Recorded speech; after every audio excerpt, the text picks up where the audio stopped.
Jean-Luc Godard's Breathless was one of the first films in the French New Wave era of cinema. The protagonist of this film, Michel Picard, sucks, and he lets us know of this immediately. Après tout, je suis con. He commits crime after crime after crime,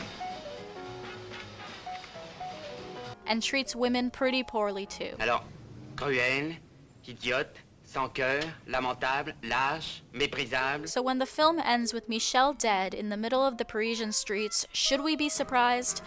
Well, Michel's death was inevitable the second he was introduced, and his immediate acceptance that he is in fact an asshole and doesn't want to change further cements his place 6 feet underground just an hour and a half later. Jean-Luc Godard eloquently establishes Michel as a protagonist at the mercy of death through dialogue and inspiration drawn from the standard film noir. When Michel asks Patricia if she thinks about death, he tells her that he thinks about it constantly. Right before he dies, Michel looks directly at the camera and says, Oui, j'en ai marre. Je suis fatigué. J'ai envie de dormir. Besides the dialogue, Michel's admiration for Humphrey Bogart, an actor known for his hard-boiled, crime-ridden characters, further supports Michel's inability to stay out of trouble. Michel is also quite a player.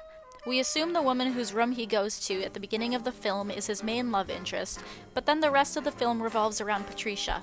When Patricia asks how many women Michel has slept with, he responds with, Pas tellement non plus.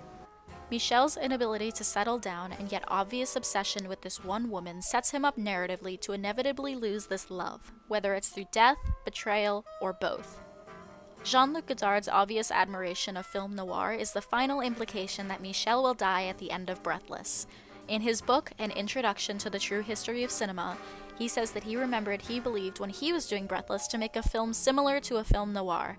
He said that Breathless is a film that has no rules and whose only rule was that the rules are wrong or intentionally misused. So, while Michel's death follows that of an average film noir screenplay, Godard gets meta and acknowledges that Michel's death should not come as a surprise.